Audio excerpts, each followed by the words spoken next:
Hey, what's going on, everybody? Welcome back to the channel. Just got done with the final day of practice for the Toyota Series on Dale Hollow. This is the Central Division, and I got a considerable amount of practice. We had I got here on Saturday. Today's Wednesday, so that's what. 5 days of practice. Really, Saturday I actually only got like 2 hours, and but still, quite a bit more than I get on the Pro Circuit. So we should be fairly dialed in. I wish I could say that I'm completely dialed in on what's happening. I mean, it is, springtime. Conditions have changed quite a bit. We started out pretty warm and windy, and then it got really cold again. It got back down into the 30s, and then it started to gradually warm back up. And today it's blowing like 20 to 30 sustained, with gusts up to 50 miles an hour. So really crazy conditions throughout the week.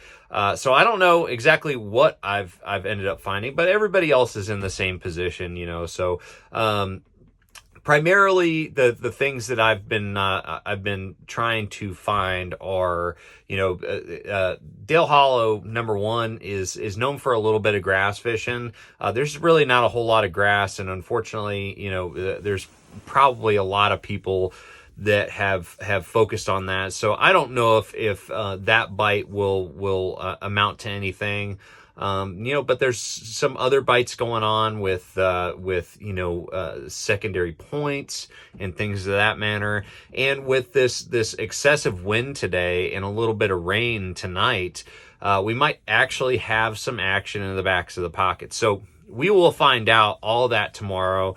I tried a lot of different tactics this week. I feel like I did a pretty good job during practice, trying a bunch of different things. I didn't get one-dimensional, which when I get one-dimensional, that's when I have a really bad tournament, it seems. And sometimes I have really good tournaments too, so don't get me wrong. But a lot of times when you focus too much in practice on one or two things, especially with changing conditions, you have a tournament like I just had down at the Harris chain. So I definitely put in the work this week, and so hopefully the results are going to represent that work. But again, this is a different type of fishery than I'm used to. I don't fish this type of lake that often. I do like reservoirs. I do like highland reservoirs. This one tends to be a little bit different than a lot of them.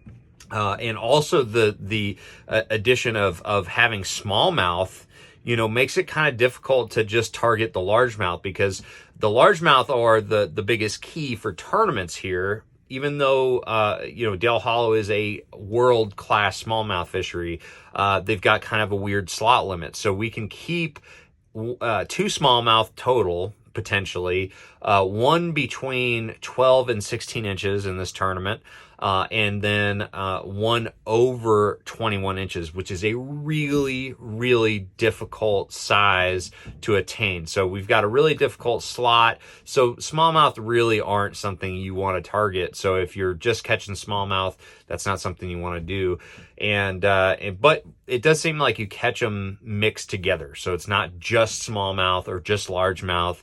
I've caught both on similar areas. So I've got really in total 2 different patterns that I'm working, and hopefully those work out. I had a third pattern that was actually something I had some high hopes for.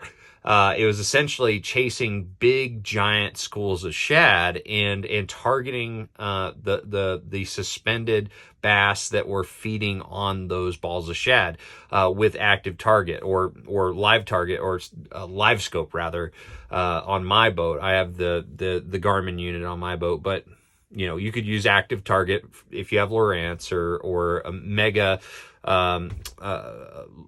imaging live, or whatever they call it, for hummingbirds. Whatever forward facing sonar you use, that's what you can use to target those suspended fish. And I had one day where I caught a lot of really good fish doing that.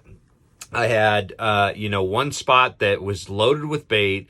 I ended up catching, 17 pounds of fish really fast, and really had the potential of catching way more than that. So I had high hopes, but I also knew that it was really dependent on those bait fish, and those bait fish ended up disappearing from that area. And I really tried to duplicate it, and I wasn't successful with that. It's just not something I feel very comfortable with. It's not something I know well, so it's hard for me to adjust. So I don't think that I'm going to be doing a whole lot of that during the tournament. I'm definitely going to be using live scope and 360, because especially if I'm fishing around grass or something like that, just being able to find the fish and find the grass lines and things like that, definitely going to play a role. But I don't think, unless I have a good limit already, that I'm going to go out there to the 30-foot range and start targeting those fish with like a Ned Mickey or, whatever tactic you want to throw at the suspended fish. But yeah, so practice was very up and down, very variable. And I'm looking forward to all the challenges that await tomorrow. So I am boat 104. We've got 288 boats, a lot of boats. This is the second largest tournament I've ever fished. The first largest was the Gunnersville event, a month ago. And so we've got a lot of pressure out there, and that's great, man. I love the challenge. I love it. So really looking forward to getting out there. We're in Central Time, so we weigh in at 3:30 Central, 4:30 Eastern, and you guys can watch all the coverage on MajorLeagueFishing.com. So keep up with me throughout this tournament. Hopefully we're going to figure it out on the fly with these changing conditions and come in with a good quality bag on day one. So I'm going to see you guys out on the water. Again, keep up with everything on MajorLeagueFishing.com. Thanks for watching.